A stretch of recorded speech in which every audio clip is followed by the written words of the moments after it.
Hello, my name is Scott Glucker, and I will be giving my presentation on Hegel's dialectic. In this presentation, I will be using the second edition of Roger Scruton's Short History of Modern Philosophy from Descartes to Wittgenstein, which was published in 1995 by Taylor and Francis. So the reason that I chose Hegel's dialectic is because it seems to be kind of like a worldview.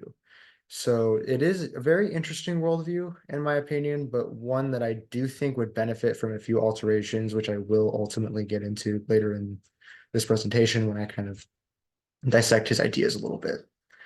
So to start off, Hegel thought that reason has a dialectic, and he thought that truth has no limitation, but that falsehood does. And Scruton mentions that on page 164. So I find this to be pretty interesting because it's reason itself that has a dialectic. It's not any other specific concept that he's pointing out there. It's just reason. And it's also interesting because he says that truth seems to have no limitation. So there seems to be kind of that connection between truth and reason, which I seem to find, which I find should be pretty interesting because ultimately reason and truth probably should be connected because what's the benefit in reasoning about something that's not true? And also, it's interesting that Hegel uses dialectic differently than the philosopher Kant did, because Hegel thought that it actually allows people to transcend contradictions. And that's mentioned by Scruton on pages 163 to 164. And I find that to be compelling because it shows how dialectic can be useful to people rather than harmful.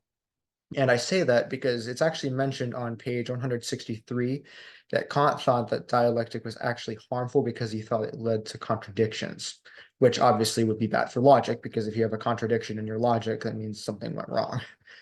And this actually shows that Hegel was more confident about the effectiveness of dialectic.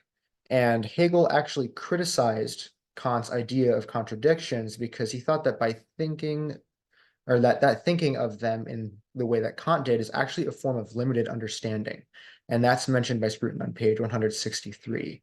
And that seems to imply that Hegel thought that Kant didn't really have the full picture when he thought about that sort of thing.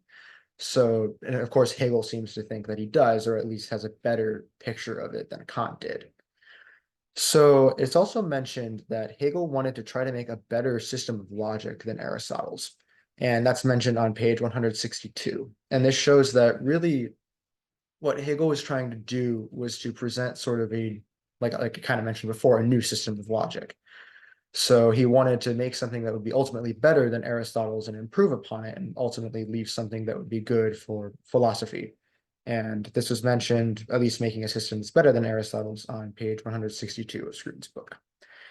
And to kind of describe dialectic, I guess the best way I could do that would be it having a starting point. So you have a concept, and then the concept has a negation, and then ultimately they make a new concept. And I believe that's mentioned on page 164 of Scruton's book.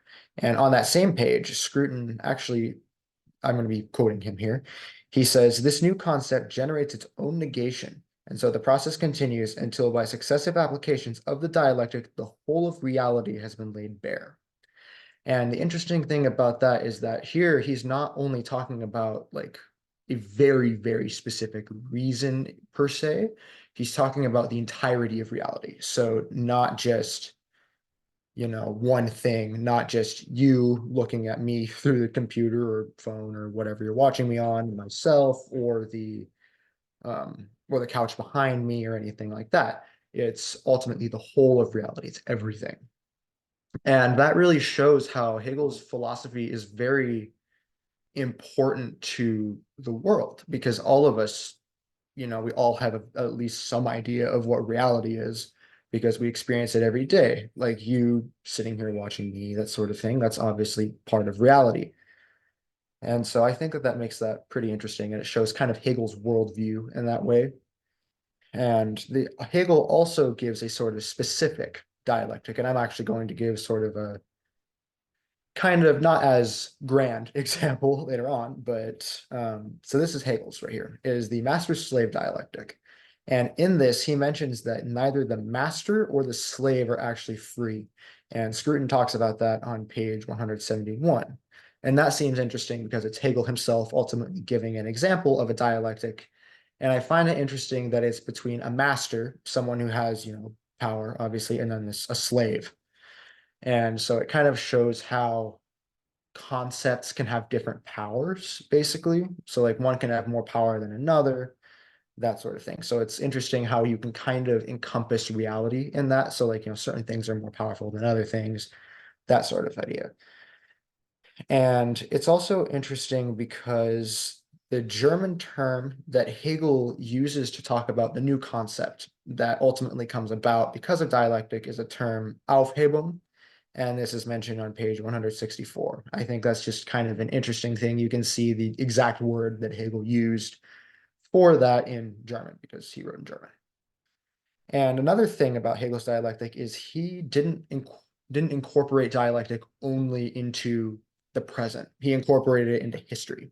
And Scruton talked about that on page 165. And I think that that's compelling because it really does show how Hegel thought it was all of reality that's encompassed by this. So it's not just the present, it's the past as well. And it also is interesting because you can sort of see evolution with that. However, I do question it in history because I think that dialectic can't necessarily be applied to the whole of reality. So I think that there are certain things that humans just don't know and aren't able to know that can't necessarily be explained by dialectic because we don't know them.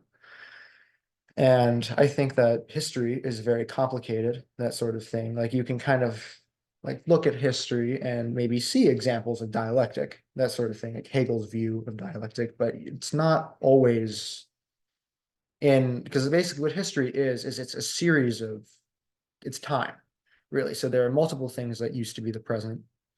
And so if Hegel's dialectic can't ultimately be applied universally to everything in reality, then it can't really be applied to history. So there's kind of an interesting little critique there. And Scruton actually mentions on page 166 of his book that Hegel wanted to try to prove that everything exists, which is, again, ties back to that idea of talking about all of reality, that sort of thing. So that's just kind of like another, not exactly more specific, but kind of more concentrated in a way of viewing it.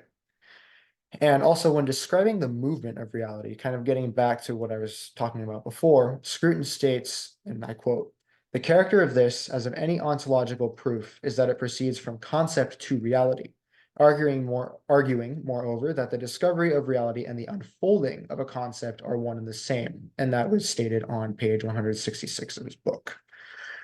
So it's interesting how he connects the discovery of reality and the unfolding of a concept. And to me, that sort of shows how reality was kind of already there, and that really discovery is the same as unfolding of a concept.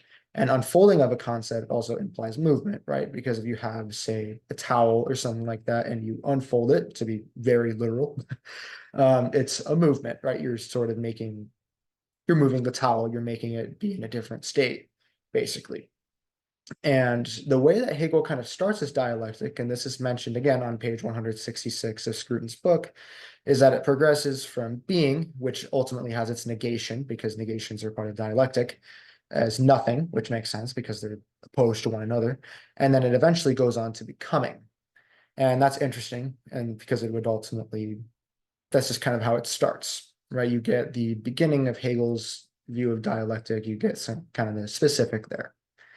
And now I promised earlier that I would have kind of like a not as grand, but now that I think about it, hopefully compelling example of sort of like something akin to Hegel's dialectic. So here I have a pencil, and you have the pencil at rest, which would be a concept. However, if I move it, which would be its negation, because a negation is basically the pencil. So actually, maybe a better way to describe this would be a pencil at rest in a specific position. So it's at a roughly 180-degree angle, something like that.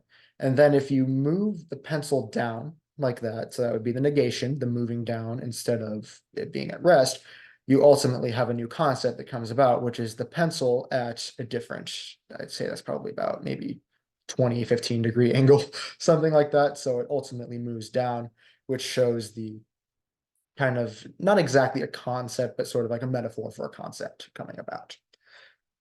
And also there was something else interesting that Hegel thought, and he thought that there was actually more to dialectic than this. And when describing Hegel's logic on page 165 of his book, Scruton says, in quotes, logic becomes, in the end, the history or perhaps the anatomy of an eternal impersonal concept.